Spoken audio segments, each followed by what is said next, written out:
जय श्री कृष्णा। उत्पत्ति विनाश धर्म वाले सब पदार्थ अधिभूत हैं। हिरण्यमय पुरुष अधिदैव है और हे देहधारियों में श्रेष्ठ अर्जुन, इस शरीर में मैं वासुदेव ही अंतर्यामी रूप से अधियज्ञ हूँ। क्षर भाव अधिभूत है, इसका क्या कथन है, क्या अभिप्राय है? अपरा प्रकृति और उसके परिणाम से उत्पन्न जो विनाशशील तत्व है, जिसका प्रतिक्षण क्षय होता है, जिसका नाम क्षर भाव है, किसी को 13वें अध्याय में क्षेत्र के नाम से और 15वें अध्याय में क्षर पुरुष के नाम से कहा गया है। यह क्षर भाव शरीर, इंद्रिय, मन, बुद्धि, अहंकार, भूत तथा विषयों के रूप में प्रत्यक्ष हो रहा है और जीवों के आश्रित है। हे अर्जुन, अर्थात जो जीव रूपा चेतन परा प्रकृति ने इसे धारण कर रखा है, इसका नाम अधिभूत है। अपरा प्रकृति को वे अपनी ही प्रकृति बतला चुके हैं, इसलिए यह क्षर भाव भी भगवान का ही है। अतएव यह भी उनसे अभिन्न है। भगवान ने स्वयं ही कहा है, जो भी रूप है वह ईश्वर का ही है।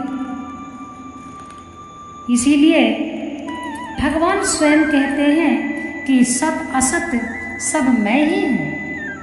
हिरण्यमय पुरुष किसको कहा गया है और वह अधिदेव कैसे? पुरुष शब्द यहाँ प्रथम पुरुष का वाचक है।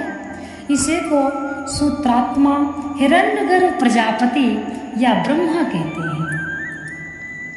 जड़ चेतनात्मक संपूर्ण विश्व का यही प्राण पुरुष है। समस्त देवता इसी के अंग हैं। यही सबका अधिष्ठाता, अधिपति और उत्पादक है। इसी से इसका नाम अधिदैव है। स्वयं भगवान ही अधिदैव के रूप में प्रकट होते हैं, इसलिए वह भी उनसे अभिन्न नहीं है। इस शरीर में मैं ही अधियज्ञ हूँ, इसका कथन क्या है? अर्जुन ने 2 बातें पूछी थी, अधियज्ञ कौन है और वह इस शरीर में कैसे है? दोनों प्रश्नों का भगवान ने एक ही साथ उत्तर दे दिया है। भगवान का ही सब यज्ञों के भोक्ता और प्रभु हैं और समस्त फलों का विधान वे ही करते हैं। इसीलिए वे कहते हैं कि अधियज्ञ मैं स्वयं ही हूँ। यहाँ एव के प्रयोग से यह भाव समझना चाहिए कि अधिभूत और अधिदैव भी मुझसे भिन्न नहीं है। भगवान ने यह तो स्पष्ट कह दिया कि अधियज्ञ मैं हूँ, परंतु यह अधियज्ञ शरीर में कैसे है? इसके उत्तर में भगवान ने इस शरीर में अत्र देह इतना ही संकेत किया है। अंतर्यामी व्यापक स्वरूप देह में रहता है, इसीलिए इस श्लोक के अर्थ में अंतर्यामी शब्द जोड़कर स्पष्टीकरण कर दिया गया है। भगवान व्यापक अंतर्यामी रूप से सभी के अंदर हैं, इसीलिए भगवान ने इसी अध्याय के 8वें और 10वें श्लोक में दिव्य पुरुष तथा 20वें श्लोक में सनातन अव्यक्त दिव्य पुरुष, भगवान कहते हैं 10वें श्लोकों में दिव्य पुरुष तथा 20वें श्लोकों में सनातन अव्यक्त कहकर 22वें श्लोक में उसकी व्यापकता और सर्वधारता का वर्णन है।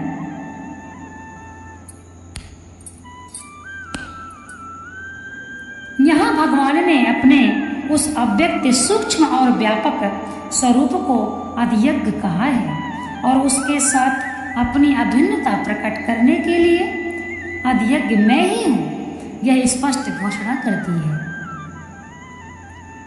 देहव्रताम और इस संबोधन का क्या अभिप्राय है। यहाँ भगवान ने अर्जुन को देवव्रताम वर अर्थात देहधारियों में श्रेष्ठ कहकर यह सूचित किया है कि तुम मेरे भक्त हो, इसीलिए मेरी बातों को संकेत मात्र से ही समझ सकते हो। अतएव अधियज्ञ मैं ही हूँ। इतने संकेत से तुम्हें यह जान लेना चाहिए कि यह सब कुछ मैं ही हूँ। तुम्हारे लिए यह समझना कोई बड़ी बात नहीं है।